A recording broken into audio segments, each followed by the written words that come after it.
Pada video kali ini, kita akan membahas beberapa macam pengukuran sesuai dengan besaran yang diukur. Di antaranya adalah pengukuran panjang, pengukuran massa, pengukuran waktu, pengukuran volume.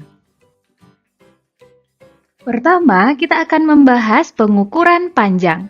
Panjang adalah besaran fisika yang menunjukkan jarak antara dua titik. Panjang suatu benda dapat diukur dengan menggunakan mistar, jangka sorong, dan mikrometer sekrup. Kita akan membahasnya satu persatu. Mistar atau penggaris adalah alat ukur panjang yang paling sederhana dan paling banyak ditemukan dalam kehidupan sehari-hari. Mistar memiliki skala terkecil 0,1 cm atau 1 mm. Untuk mengukur panjang benda dengan mistar, kita dapat menempatkan skala 0 mistar berimpit dengan salah satu ujung benda yang akan diukur. Panjang benda tersebut dapat dibaca pada skala mistar yang berimpit dengan ujung benda lainnya. Pada gambar ini terlihat bahwa panjang benda yang diukur adalah 5,3 cm atau 53 mm. Bagaimana jika kita mengukur panjang benda tidak tepat di skala 0?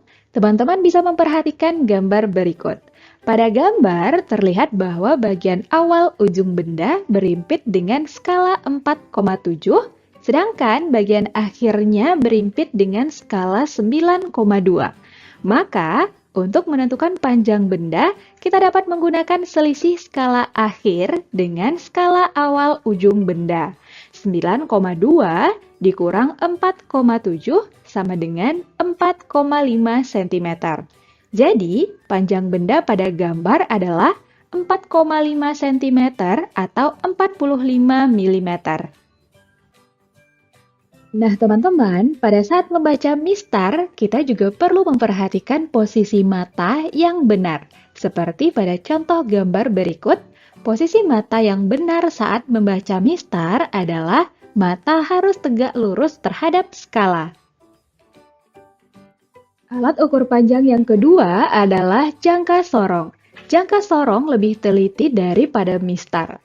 Selain untuk mengukur panjang benda, jangka sorong juga dapat digunakan untuk mengukur diameter dalam, diameter luar, dan kedalaman benda.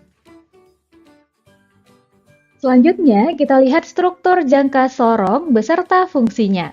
Pertama, rahang dalam. Rahang dalam yang terdiri atas rahang tetap atas dan rahang geser atas berfungsi untuk mengukur bagian dalam benda seperti diameter lubang atau celah. Kedua, rahang luar. Rahang luar juga terdiri atas rahang tetap bawah dan rahang geser bawah.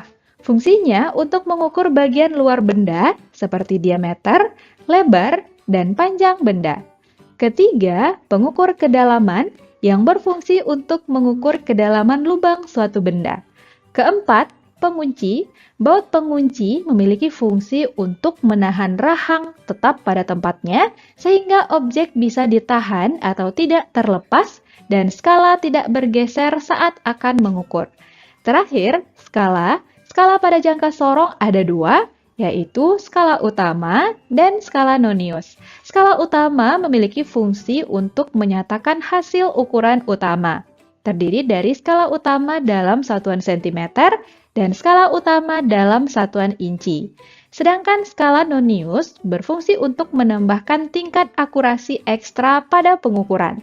Skala nonius terdiri dari skala nonius dalam satuan milimeter dan skala nonius dalam satuan inci.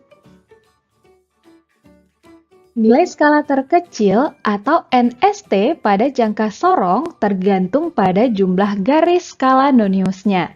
Jika jumlah garis skala nonius adalah 10, maka NST adalah 1 mm dibagi 10 sama dengan 0,1 mm sama dengan 0,01 cm. Jika jumlah garis skala nonius adalah 20, maka NST adalah 1 mm dibagi 20 sama dengan 0,05 mm sama dengan 0,005 cm. Nah, bila jumlah garis skala nonius adalah 50, maka NST adalah 1 mm dibagi 50 sama dengan 0,02 mm sama dengan 0,002 cm. Nah, teman-teman, untuk menggunakan jangka sorong, kita dapat melakukan langkah-langkah berikut. Pertama, cek dan pastikan bahwa pada saat kedua rahang tertutup, skala menunjukkan angka 0 agar tidak ada kesalahan pengukuran. Kemudian, kendurkan baut pengunci dan tarik rahang geser ke kanan sampai benda yang ingin diukur bisa pas ditempatkan di antara rahang tetap dan rahang geser. Kemudian, letakkan benda yang akan diukur di antara kedua rahang. Pastikan juga posisinya sudah sesuai ya, teman-teman. Selanjutnya, tarik rahang geser ke kiri sampai mengapit benda yang mau diukur. Lalu, putar baut pengunci sampai terdengar suara klik. Terakhir, baca dan hitung hasil pengukuran yang diperoleh. Selanjutnya, untuk membaca hasil pengukuran pada jangka sorong diperlukan nilai skala utama atau SU yang terletak sebelum angka 0 skala nonius, nilai skala nonius atau SN yang tepat berimpit dengan skala utama sehingga membentuk garis lurus, dan nilai skala terkecil atau NST dari jangka sorong yang digunakan. Pada gambar ini dapat kita lihat bahwa SU sama dengan 5,2 cm, SN sama dengan 4, dan NST sama dengan 0,01 cm. Sehingga panjang benda dapat dihitung dengan persamaan SU ditambah dengan SN dikali NST, sama dengan 5,2 cm ditambah dengan 4 dikali 0,01 cm, sama dengan 5,2 cm ditambah 0,04 cm sama dengan 5,24 cm.